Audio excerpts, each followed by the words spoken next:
예, 말씀은 누가복음 2장 6절부터 12절까지 말씀입니다.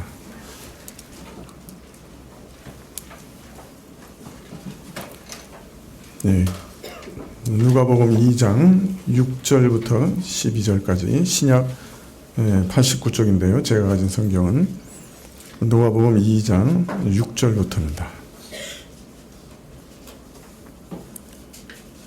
예, 찾으신 줄 알고 제가 봉독해 드리겠습니다. 거기 있을 때 그때 해산할 날이 차서 마다들을 낳아 강보로 싸서 그 위에 뉘었으니 이는 사관에 있을 곳이 없음이로라. 그 지경에 목자들이 밖에서 밤에 자기 양떼를 지키더니 주의 사자가 곁에 서고 주의 영광이 저희를 두루 비치매 크게 무서워하는지라. 천사가 이르되 무서워 말라. 보라, 내가 온 백성에게 미칠 큰 기쁨의 좋은 소식을 너희에게 전하노라. 오늘날 다윗의 동네에 너희를 위하여 구주가 나셨으니 곧 그리스도 주시니라. 너희가 가서 강보에 쌓여 그 위에 누인 아기를 보리니 이것이 너희에게 표적이니라 하더니.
예, 다니엘은 바벨론 제국 이후에 세계의 역사를 참으로 주관할 네 개의 제국에 대해서 예언합니다. 그래서 바벨론, 페르시아, 헬라 그리고 로마 제국을 예언하지요. 근데 그 로마 제국 그 시대에 하나님께서 사람의 손으로 뛰지 않는 돌과 같은 흔한 돌멩이 같은 한 나라를 건설하실 것을 예언하십니다. 그리고 그 돌멩이가 그 거대한 신상 같은 제국을 다 무너뜨리고 온 천하에 가득하게 될 것을 예언하고 있죠. 그래서 누가는 바로 그 로마 제국의 가장 정점이었던 아우구스투스 황제 시대에 바로 그 돌멩이 같은 작은 나라가 어떻게 시작됐는가, 예수 그리스도라고 하는 메시아가 오심으로 그 나라가 시작됐다 하고 누가복음에 기록하고 있는 것이죠. 그리고 예수님의 태어나시는 그 정황에 대해서 얘기할 때도 사실은 마리아와 요셉이 갈릴리 근처에 나사렛에서 살고 있었고 산딸이 다 될 때까지 사실은 나사렛에 거주하고 있었습니다. 그런데 미가 선지자는 한 500년 전에 메시아가 어디서 태어날 것이냐, 베들레헴에서 태어날 것이다, 그렇게 예언했단 말이에요. 근데 산딸이 다 될 때까지 마리아와 나사렛 요셉은 한 120km 이상 떨어져 있는 저 북쪽에 나사렛에서 살고 있었어요. 그런데 어떻게 그러면 그 예언이 이루어졌느냐? 누가는 얘기하기를 아우구스투스 황제가 제국에다가 모든 사람이 고향에 가서 호적하라고 명령을 내렸다는 거예요. 그 명령 때문에 사실은 그 산딸이 다 된 마리아가 참으로 저 밑에 유다 중부에 있는 베들레헴까지 갈 수밖에 없게 되었다. 사실은 어떤 면에서는 그 예언을 이루기 위해서 하나님께서는 로마 제국의 황제를 사용하시고, 그죠? 로마 제국을 사용하신 거죠. 그것처럼 하나님께서는 사실은 이 땅의 모든 역사를 다 주의 뜻대로 이루고 계신 것입니다. 로마 황제까지도 그 아우구스투스 황제를 정말 얼마나 이렇게 높이 평가했냐면, 물론 자기가 바꾼 것 같긴 한데 8월을 뭐라 그래요? 영어로 어거스트. 아우구스투스 황제 이름이에요. 8월에다 자기 이름을 넣은 거예요. 그만한 권세가 있는 그런 황제였지만은 그렇지만은 사실은 하나님의 도구, 수단이었을 뿐인 거죠. 하나님께서 온 세계 역사를 움직이셔가지고 참 예언대로 메시아가 베들레헴에 태어날 수 있도록 그렇게 역사하셨던 거죠. 그리고 사실은 오늘날도 하나님께서는 우리 택하신 백성 한 사람 한 사람을 위해서 세계 역사를 움직이고 계세요. 우리 구원과 우리의 성숙을 위해 이 땅의 모든 일들을 지금 역사하고 계신 거예요. 전능하신 하나님의 뜻을 벗어나는 일은 이 세상에 단 하나도 없어요. 모든 세상의 권력과 세상의 모든 일들, 궁극적으로는 하나님의 구원의 사역을 이루시는 일에 사용되고 있는 것이에요. 우리는 잘 알 수 없지만은 그렇기 때문에 아무리 높은 황제도 사실은 하나님의 뜻을 이루는 하나님의 수단에 불과했던 것을 우리가 지난 시간에 읽었습니다. 오늘은 이제 그 해산한 일에 대해서 말씀하고 있는데요. 2장 6절에 거기 있을 그때 해산할 날이 차서 마다들을 낳아 강보로 싸서 구유에 뉘었으니 이는 사관이 있을 곳이 없음이라라. 베들레헴이 이르러서 해산할 때가 돼서 첫 아이를 낳았는데요. 마다들을 낳아서 강보에 싸서 구유에 놓았다. 이거 강보가 뭐죠? 그 아이를 싸는 이렇게 긴 천입니다. 천에 돌돌 말아가지고 어디다 놨다고요? 구유에. 구유가 뭐죠?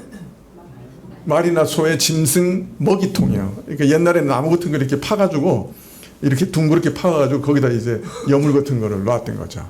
그렇게 둥그렇게 팠으니까 이제 거기 이렇게 아이를 놓을 수가 있는 상황이었겠죠. 누가 맏아들을라 강보에 싸서 구유에 누였어요?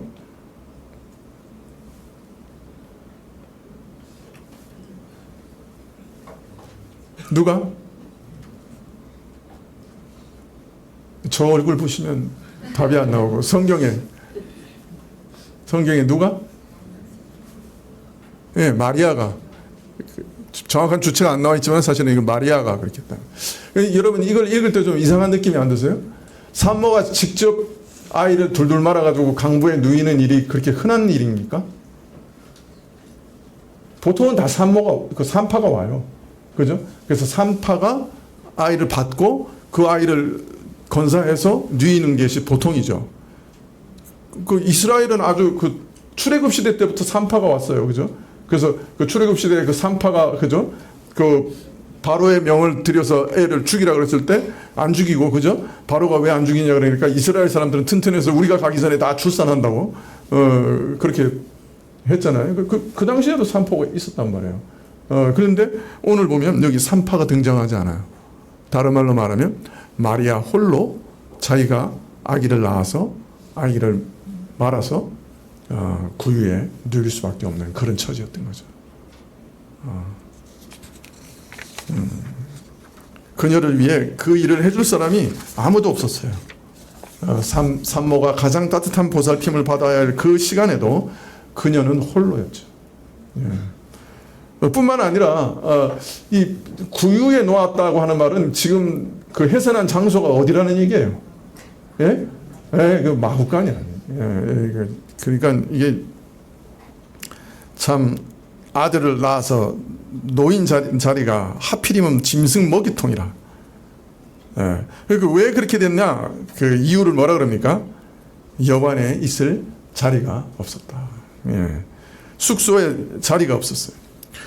아마 손님이 다 차서 빈 방이 없었다는 뜻인지 아니면 형편이 넉넉치 못해서 참 너무 공공하기 때문에 숙소에 방을 얻을 처지가 못 되었는지 그것에 대한 설명이 없어서 참 그 해석하기 어렵습니다만 첫 번째 경우에 가깝다 하더라도 참 숙소에 전부 막 호적하러 막 움직이고 하니까 방이 없는 뭐 그런 상황일 수도 있겠죠. 그런데 그렇다고 해도 호적하러 온 사람들이 많아서 숙박할 곳을 찾기 어려웠다 해도 출산이 임박했는데 방을 구하지 못했다. 이건 뭘 의미하는 걸까요? 만일 이 사람 그 요셉과 마리아가 좀 그래도 넉넉한 사람들이면 그죠? 출산이 임박했으니까 어떻게든 지불하고 아니면은 좀 사정을 하면 어떻게든 방을 마련하실 수 있었을 상황인데 그걸 웬만하면 또 양보도 하고 뭐 그럴 수도 있는 상황인데 이 마구간에 낳았다고 하는 말은 그 참 빈궁한 처지였다 하는 것을 암시하는 것이라고 할 수 있습니다.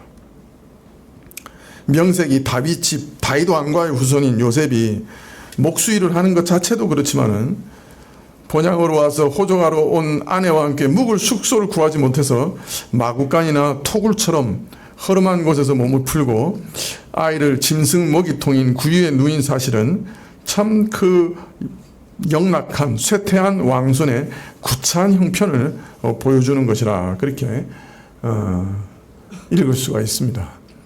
초대교회 그 전승에 보면 이 마구간이 그 굴이었다 그래요. 그 굴을 판 토굴이었다고 이제 그렇게 얘기하고 지금도 그 출산을 그 예수님 태어난 성지가 그 베들레헴에 교회가 세워져 있거든요.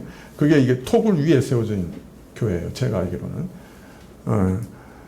거기 가면 예수님 낳은 자리를 갖다 이렇게 동그랗게 해가지고 이렇게 뭐 은으로 박아놓고 그 앞에 막 사람들이 가서 막 엎드려 절하고 뭐 키스하고 뭐 난리를 피는데 여러분 속지 마세요.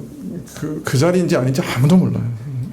하여튼 전승은 그런 토굴 속에 있었다 해서 그 토굴 위에 이렇게 뭘 만들어 놨어요.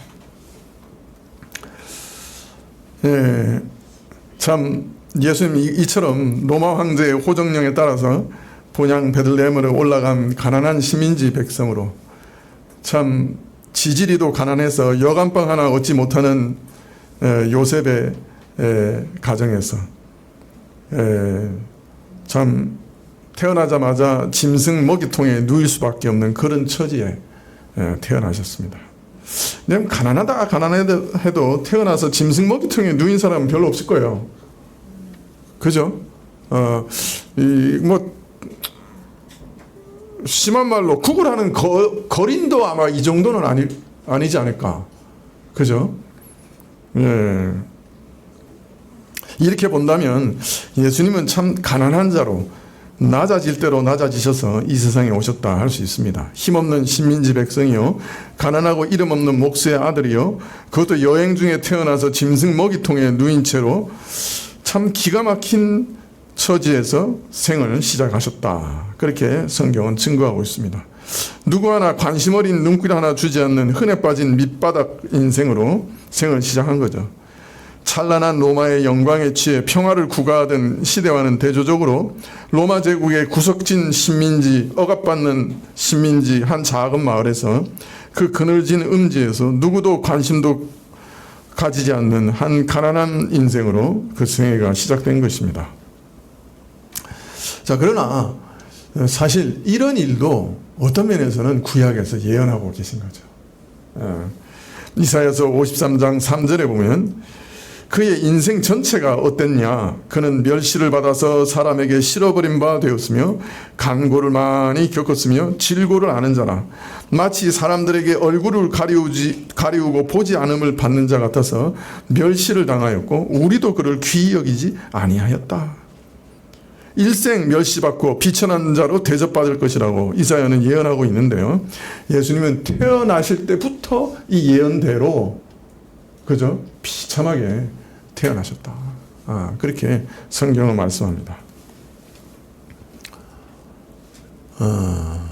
그러나 좀 생각해 보면요, 사실 예수님의 태어남만 이렇게 비참한 거 아니었잖아요. 사실 그의 죽으심은 어땠습니까? 벌거벗긴 채로 십자가에 달려 죽으셨죠. 이분이 태어날 때 진홍빛 황제의 옷을 입고 태어났다고 하면은 어울리겠어요? 예. 남에게 빌린 무덤에 장사되어야 했던 구주께서 이런 비열하고 이런 저열한 방식으로 오지 않았다고 하면 그게 또 오히려 어울리지 않을 것 같아요.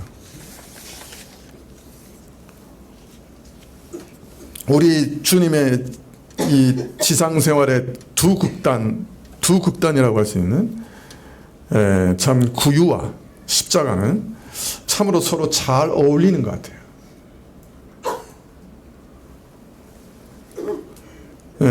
그는 일생토록 남루한 옷을 입고 어부들과 어울려 다니셨고 초라한 자들이 그의 제자였고 추운 사냐가 그의 침상이었습니다.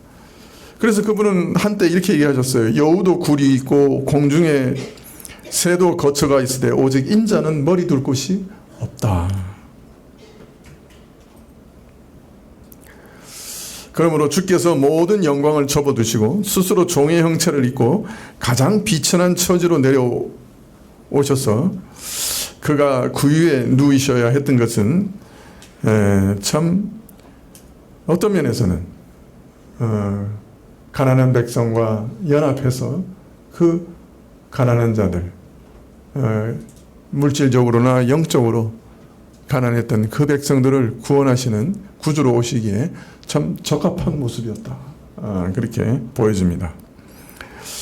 이처럼 예수님께서는 다윗의 자손으로서 영원한 나라를 영원히 통치할 왕이셨지만은 마구간에 태어나셔서 짐승의 구유에 누이셨으며 비참한 처지에 있는 자기 백성 이스라엘과 함께 철저하게 가난을 겪으셨습니다.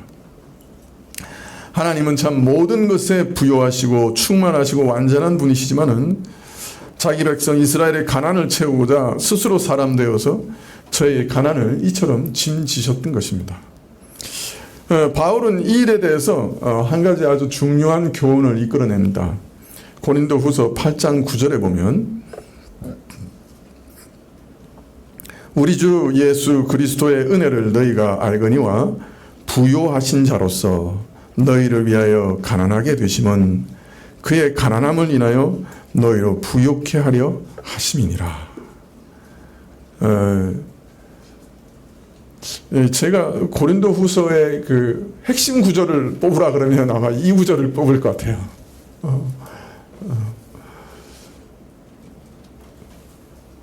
우리 주 예수 그리스도의 은혜를 너희가 알거니와 부요하신 자로서 너희를 위하여 가난하게 되시면 그의 가난함을 인하여 너희로 부요케 하려 하심이니라.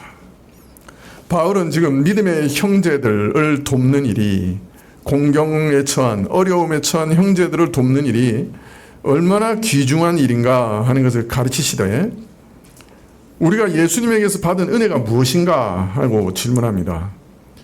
그는 하나님의 아들이시요 거룩한 분으로 모든 것이 부요하신 분이신데, 참 죄로 가난한 우리를 살려 부요하게 하고자, 영적으로 완전히 파산한 우리를 살려 의롭게 하시고자 스스로 낮아지시고 가난해지신 것 아니냐. 그러므로 어려운 형제를 생각하고 돕는 일이 곧 그리스도께서 나의 가난을 도우시기 위해 스스로 가난해지신 그 사랑을 본받는 일이 아니냐. 그 사랑에 나도 참여하는 게 아니냐. 내가 주로부터 이런 사랑을 받았으니 형제에게 똑같이 행하는 것이 합당한 일이 아니냐. 이렇게 말씀하고 계시는 것이죠. 즉 우리가 그리스도의 제자라고 하면 어려운 형제를 돕기 위해서 스스로 가난하게 되는 것이 어떤 면에서는 당연한 일이 아니냐. 그렇게 말씀하고 있습니다. 우리가 다른 형제 도우려면 우리 스스로 가난해져야죠. 우리 걸 잘라서 주지 않으면 어떻게 남을 도울 수 있겠어요? 바울이 바로 예수님의 모범을 가지고 형제 사랑에 대해서 고린도서에서 말씀하고 있습니다. 이어서 2장 8절 이하에는 목동들에게 주의 탄생에 대한 계시가 주어진 것에 대해서 말씀하는데요. 8절에 그 지경에 목자들이 밤에 자기 양떼를 지키더니 주의 사자가 곁에 서고 주의 영광이 저희를 두루 비침에 크게 무서워하는지라. 우리가 방금 본 것처럼 예수님의 탄생은 어떤 면에서는 참 무관심, 세상의 무관심 속에 되어진 일이죠. 여관에 방 하나 얻을 수 없을 만큼 무시당하는 가운데 초라하고 보잘것없는 모습으로 태어나셨지요. 혹 여관 주인이 스쳐 지나가는 사람이 잠깐 관심을 두었을지도 모르겠어요. 그러나 마구간에서 몸을 풀 수밖에 없었던 그 가난한 가정, 그 가정에 태어난 한 아이, 마치 굴러다니는 돌멩이처럼 흔해 빠진 불쌍한 생명의 탄생으로 잠깐 측은해하며 지나갔을지도 모릅니다. 그러나 세상은 이렇게 이 아이의 참 탄생의 의미를 알지 못했지만은, 무지와 무관심 속에 침묵했지만은, 하늘은, 하나님께서는 침묵할 수가 없었지요. 왜? 이 아이의 탄생은 처음으로 경천동지라는 말이 부족할 정도로 온 우주가 흔들리는 그런 탄생이신데 어떻게 그냥 지나갈 수 있겠어요? 그래서 하나님께서는 이 놀라운 소식을 전하셨는데, 근데 참 놀라운 거는 이 소식을 전한 대상이 누구예요? 네? 밤을 새면서 양을 치는 목자들이에요. 참 이 중대하고 복된 소식이, 이스라엘의 소망인 메시아의 탄생 소식이 전해진 사람들은 왕궁에 있는 사람, 고위직에 있는 사람, 제사장이나 장로, 서기관 같은 교회의 높은 지위에 있는 사람들, 이런 사람들 아니었어요. 들에서 양떼를 지키며 밤을 새우는 목자들이었어요. 어떤 분들은 목자 그렇게 얘기하니까 참 도시의 악한 분위기에서 멀리 벗어나 우리가 늘 기대하는 그 푸른 언덕 위에서 양떼를 키우는, 참 어떤 면에서는 거짓과 술수와 악에서 멀리 떨어진 그런 순박하고 깨끗한 영혼들, 이었기 때문에 이 목자들에게 천사들이 나타났다, 이렇게 생각하실지도 모르겠습니다만은, 그러나 사실은 정반대예요. 당시에 목자들은, 이 목동들은 그 사회에서 참 이리저리 밀려다니다가 마지막에 양치기로 전락한 사람들. 그 당시 사람들은 거의 도둑놈 취급을 했어요. 이 목자들은. 멸시받는 범죄 집단이에요, 사실은. 당시 이스라엘 백성들 중에 그 죄인들이라고 하면 그 대표자가 뭐예요? 예? 세리와 창기죠. 근데 이 목동들도 비슷한 취급을 받는 사람들이었어요. 이 목동들이 자기 양떼를 막 이렇게 자기 거를 지키는 사람들이 아니고, 이게 고용돼서 남의 양떼를 보통은 지켰거든요. 그러니까 이 양떼라는 건 이동하면 그 이동해서 맨날 돌아다니잖아요. 자, 이런 사람들이 그 남의 동네 옆에 가면 어떻게 되겠어요? 자기 동네도 아니고, 뭐 필요하면 그냥 가서 슬쩍 훔쳐. 안정된 삶을 살 수 없는 떠돌이 생활이고, 거칠고 험악하고. 그래서 그 당시 목동들에게는 요사이 말하면 공민권이 없었어요. 그 뭐 우리는 좀 보통 공민권 그러면 뭐라 그럽니까? 투표하고 선거권과 피선거권, 뭐 보통 이렇게 얘기하죠. 이 사람들도 공민권이 없어서 그 당시에 재판에서 증인으로 나설 수가 없었어요. 인정 안 하는 거죠. 어떤 면에서 그 시민으로 인정을 안 하는 거죠. 그렇게 천대받는 사람들이었어요. 목동이라 그러면 나 고개를 내젓는 그런 사람들이란 말이에요. 자, 그런데 왜 참 이스라엘에 거하는 그 많고 많은 사람 중에 높은 지위의 사람도 많고 귀인도 많고 학자들도 많고 경건한 제사장들과 바리새인들도 많은데, 왜 하필이면 이런 비천한 자들, 쓸모없는 인생들에게 예수님의 탄생의 소식이 전해졌을까요?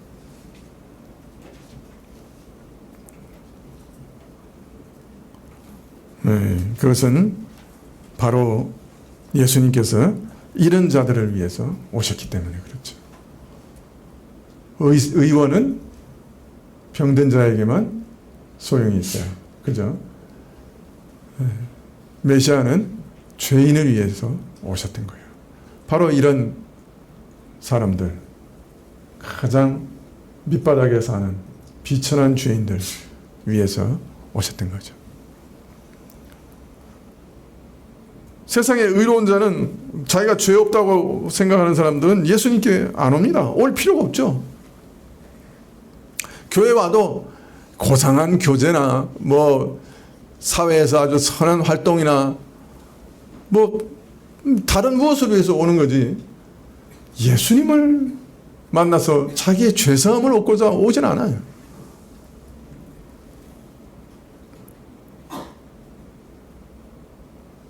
예수님의 가르치신 도덕률에 감복해서 나도 그런 참 도덕적이고 선한 사람이 되어보겠다, 그렇게 교회에 올지는 모르지만은 정말 내가 같은 죄인이 어디 갈 데가 어디 있습니까? 내 죄를 용서해 주시고 나를 구원해 주십시오. 그런 믿음으로 예수님께 나오지는 않아요.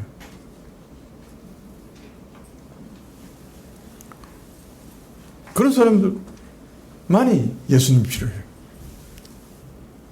그래서 바로 예수님의 탄생 소식을, 이런 인생들, 어느 구속을 봐도 소망이 없는 그런 인생들, 어디도 붙잡을 데가 없는 절망적인 사람들 가운데, 소망 없이 살아가는 천덕꾸러기들 가운데 알려주신 거예요.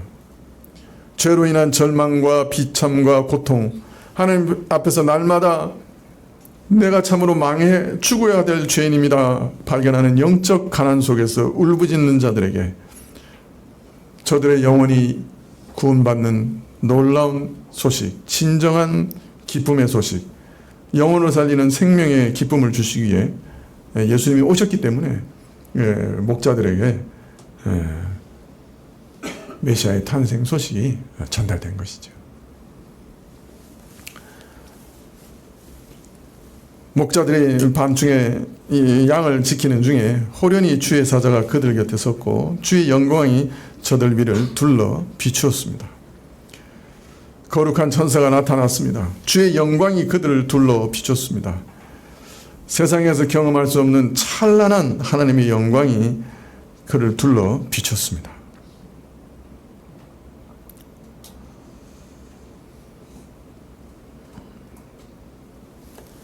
네, 하늘의 천사들이 고한 예수의 탄생의 중대성을, 그 영광스러움을 나타내려고 했던 것이죠.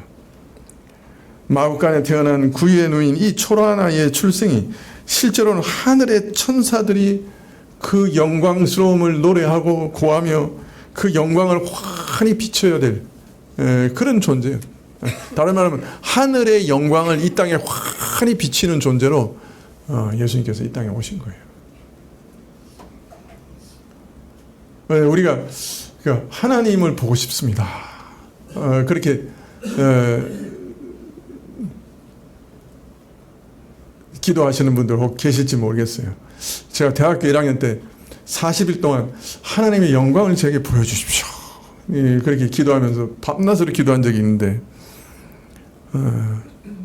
여러분, 그런데 하나님의 영광을 보고 싶으시면 어디 딴 데 가서 보지 마시고 예수님을 보세요. 예수님을 묵상하세요. 예수님이 누구신지를 자꾸 생각해 보세요. 거기 하나님의 모든 영광이 다 들어 있습니다. 예수님을 깨닫는 순간에 그 하나님의 영광의 빛을 보게 돼요. 예수님이 누구신가를 아는 순간에 하늘의 영광을 보게 돼요, 사실은. 네.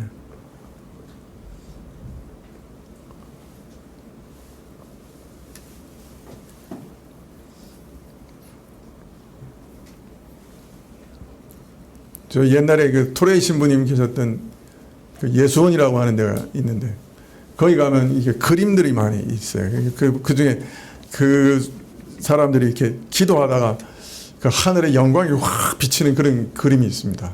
자기들이 경험한 걸 그린 거예요. 이게 몇몇 그룹이 이렇게, 거기는 맨날 기도만 하거든요. 이제 점심 먹고 기도하고, 저녁 먹고 기도하고, 온 한국에서 막 기도 제목이 다 쏟아집니다. 가서 이렇게 보면 이제 기도 제목 읽어요. 한 사람이 막 이렇게 읽으면 그 모였던 사람들이 다 뭐 딴 기도하는 게 아니고 주여 응답해 주소서. 그리고 또 기도 제목 얘기하면 또 응답해 주소서. 그밖에 안 해. 그런데 이제 그 기도 제목을 듣는 순간에 같이 기도하는 거지. 네, 그렇게 해서 막 그렇게 소그룹으로 모여서 계속 그렇게 기도하는 팀들인데, 거기 보면 이렇게 이제 그림들이 쫙 붙여져 있어요. 그러니까 지금도 붙여져 있는지 모르겠는데 하나님의 영광이 그냥 확 비치는 그런 그림이 이제 붙여져 있는데, 여러분 기도하다가 막 하늘의 영광을 확 비추었다 해도 그게 진짜인지 아닌지 아무도 몰라요. 저 마귀도 뭐 광명한 천사처럼 나타나니까 천사가 나타나서 나한테 뭘 전해도 그게 진짜 천사인지 아닌지 우리가 다 분별해야 돼요. 그러니까 어떻게 분별해? 말씀으로 분별할 수밖에 없어. 진짜 영광은 어디서 보게 되느냐? 그리스도, 그분을 알게 될 때 하늘의 영광을 알 수 있어요. 바로 예수 그리스도가 하늘의 영광을 우리에게 비추기 위해서 오신 분이에요. 10절에 천사가 이르되 무서워 말라. 보라, 내가 온 백성에게 미칠 큰 기쁨의 소식을 너희에게 전하노라. 오늘날 다윗의 동네에 너희를 위하여 구주가 나셨으니 곧 그리스도 주시니라. 신령한 천사가 나타나고 하늘에 하나님의 영광이 저들을 환히 비추며 저들이 두려워했죠. 그러나 천사가 이르기를 두려워하지 마라. 이 일은 너희가 두려워할 일이 아니라 너희에게 큰 기쁨의 소식이 있는 일이니, 큰 기쁨이 되는 일이니 두려워하지 마라. 그러면서 천사가 선언합니다. 내가 너희에게 복된 소식을 온 백성에게 미칠 큰 기쁨을 전하노라. 이 초라한 아이의 출생이 온 이스라엘에 미칠 큰 기쁨이라 그렇게 얘기합니다. 왜냐하면 오늘 다윗성에서 너희를 위하여 구주가 나셨기 때문이다. 구세주가, 짐승 구유에 누인 아이가 온 세상을 구원하는 구세주다. 참 들을 귀 있는 자는 들을지어다 하는 말씀이 있습니다만은, 이런 초라한 아이가 사실은 온 세상의 모든 사람을 참으로 그 죄에서 구원할 구세주였다. 이 세상에 그 이름 외에는 구원 얻을 이름을 주신 적이 없다 그랬어요. 사도행전에. 이분이 유일한 구세주예요. 이분이 유일하게 우리 죄인을 구원하여 지옥의 형벌을 면하게 하시고 천국으로 인도하시고 우리 안에 있는 죄로부터 우리를 구원하시는 유일한 구세주예요. 다른 이름을 온 세상에 주신 적이 없어요.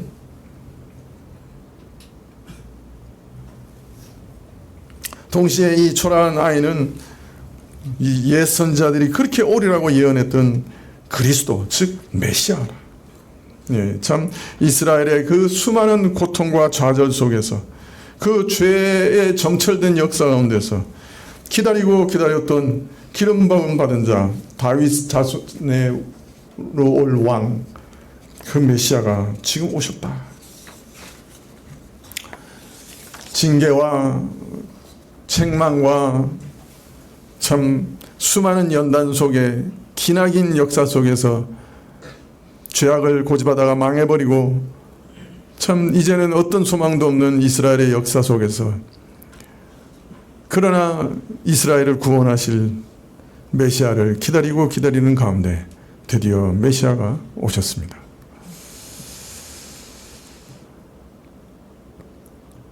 개인적으로 봐도 참 그 속에서 들끓는 옛사람의 죄악된 성품으로 참 어떻게 손쓸 수가 없는 죄인인데 그저 주저앉아 절망할 수밖에 없는 그런 죄인인데 그러나 그런 죄인을 붙들어 주실 메시아가 오신 것이죠. 자, 그런데 이 메시아는 그리스도는 동시에 주님이셨습니다. 즉 하나님이셨습니다. 강보에 쌓였는데 그가 하나님이셨습니다. 낮아지고 가난한 자로 비천한 처지로 태어나셨는데 그가 하나님이셨습니다.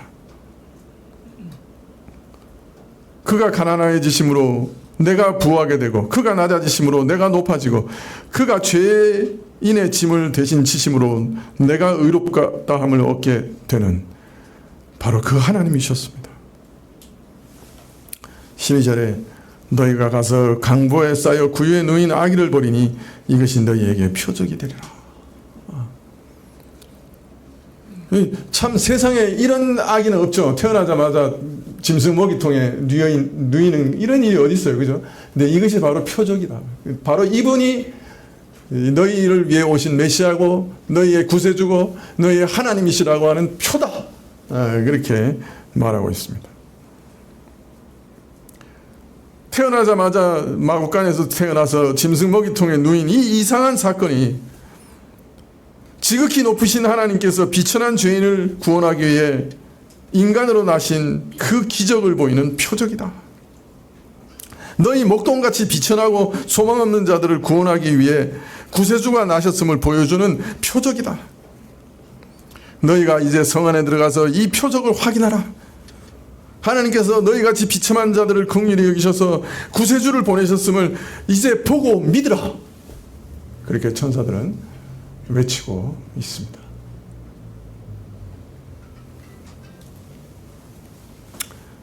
네, 사실 우리는 매년 12월 25일을 이 성탄의 날로 기념하고 있습니다만은 죄송스러운 말씀을 드리면 12월 25일인지 아닌지도 우리는 잘 모릅니다.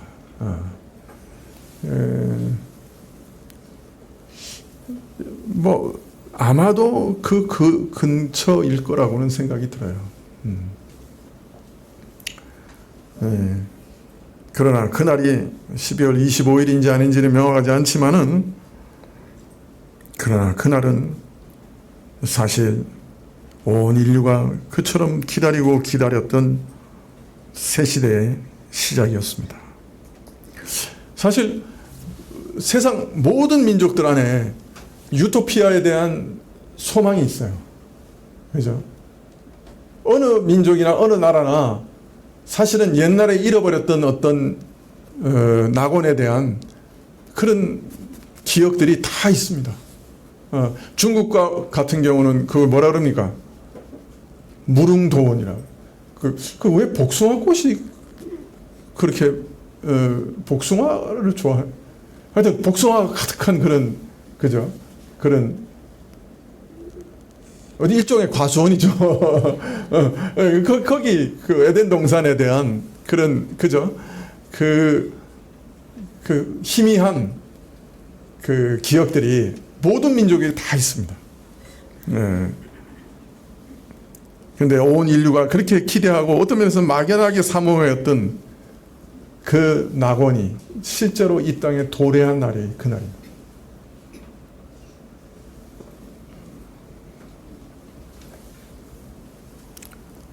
네, 이것은 새 시대를 시작하는 날이고 은혜의 해가 도래한 때입니다. 의에 굶주린 자들이 배부름을 얻는 시대가 시작된 것을 알려주는 소식이요, 고통의 날이 끝나고 환희의 날이 시작됨을 알리는 때입니다. 무서운 암흑이 가시고 밝은 빛 속에 새 삶이 시작되는 때였습니다. 우리에게 길게 드리운 죽음의 그림자가 사라진 것을 알리는 때입니다. 그날입니다. 하나님 없이는 만족할 수 없었던 영혼의 기다림이 이제 충족되는 때였습니다. 이 모든 일이 이 아이의 탄생함을 인해 이루어졌기 때문이죠. 무엇보다 이것은 하나님과 더불어 화목한 자가 누리는 평안과 놀라운 기쁨의 시작의 날이었습니다. 여러분 매일 교회에서 어떤 면에서는 이 기쁨의 소식을 귀로 들으시죠. 그런데 여러분 이 기쁨의 소식이 여러분의 삶 속에서 진짜 체험된 경험이 있습니까? 아 정말 예수님 때문에 난 너무 기쁘다. 그런 체험이 있습니까? 이게 기쁨의 소식이라. 아직 그것이 명확하지 않으면 여러분 예수님을 여러분 마음에 초대하시면 좋겠어요. 예수님 내 마음에 오십시오. 내 마음에 오십시오. 그리고 이제 예수님께서 내 구원자가 되십시오.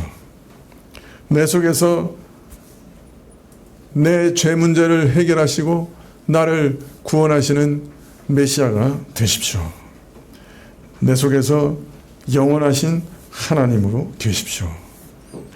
내가 내 영혼을 맡기겠습니다. 예수님을 초대하고 예수님을 영접하시면 좋겠어요. 여러분 마음에 아직 한 번도 예수님께서 내 마음에 오십시오. 그렇게 기도한 적이 없으시다면 오늘 이 순간에 오늘 바로 기도하시면 좋겠어요. 예수님 내 마음에 오십시오. 내가 내 영혼을 당신께 맡깁니다. 그렇게 되면 깨닫게 될 겁니다.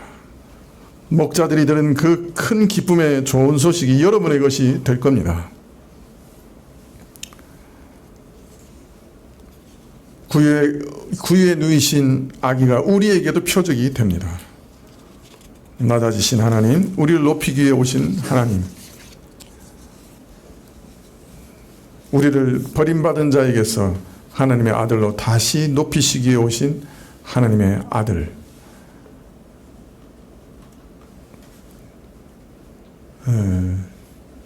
그 구유는 우리에게도 표적이 됩니다. 여러분 인생에서 정말 내가 사방을 둘러보다 혼자구나. 내가 참 고아가 같구나. 그렇게 본 적이 있으신지 모르겠어요. 단란한 가정의 저녁 식탁 가운데서도 참 이 세상에도 나 혼자구나. 우주에서 나 혼자구나. 나는 고아 같구나. 그렇게 본 적이 있으신지 모르겠어요. 세상에 그 누구도 내가 누군지를 모른다.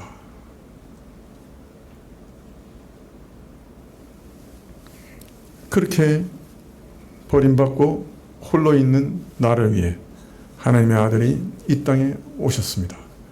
그 표적이 구유에 누인 아이입니다. 저가 주시는 기쁨은 이 세상에 주시는 기쁨과 다릅니다. 하나님이 내 아버지시다 하는 사실을 발견해서 얻게 되는 기쁨이에요. 난 고아가 아니다. 하나님이 내 아버지시다. 하나님이 영원한 내 아버지시다. 그 사실을 발견하는 기쁨이에요.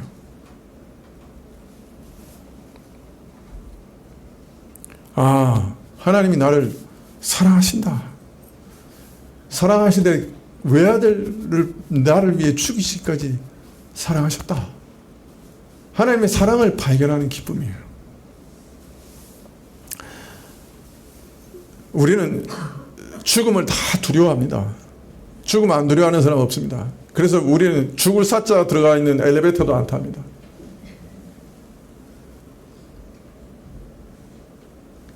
왜? 죽음은 하나님의 진노, 죄에 대한 진노와 심판을 연상하게 하기 때문입니다. 그러나 이 기쁨은 그 죽음의 공포도 이깁니다. 하나님의 진노와 심판이 내게서 다 사라졌어요. 그리고 이제 영원한 천국이 내 것이에요. 그것을 확신하는 기쁨입니다.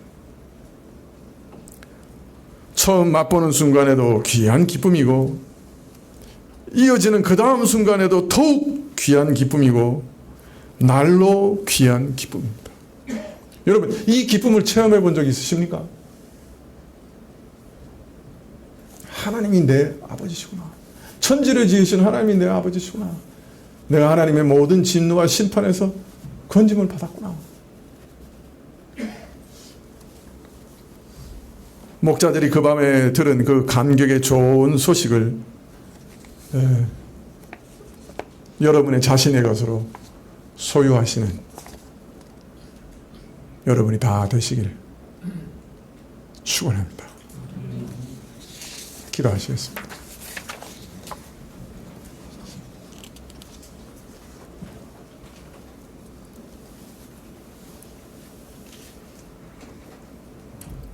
참 어둠 속에서 방황하고 어디서부터 왔는지 어디로 가는지도 알지 못하고 왜 사는지도 알지 못하고 왜 내가 이렇게 다투는지도, 왜 내게 이렇게 시기심이 일어나서 다른 사람과 경쟁하는지도, 그러면서도 왜 나 혼자로 다 이렇게 외톨이로 살아가는지, 그저 혼란스럽고 그저 답답하고 억울하고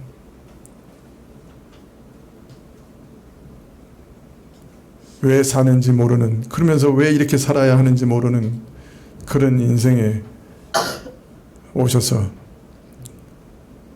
구원하시고 하나님의 사랑을 알리시고 우리를 그 만드신 영광으로 다시 높이시기 위해 지극히 낮아지신 하나님, 자신이 가난해지심으로 우리를 부욕해 하신 하나님, 이 하나님을 우리도 사랑하고 그 하나님을 우리 마음에 영접하고 우리 마음에서 늘 그 하나님과 동행하는 그 은혜를 우리에게도 허락하여 주십시오.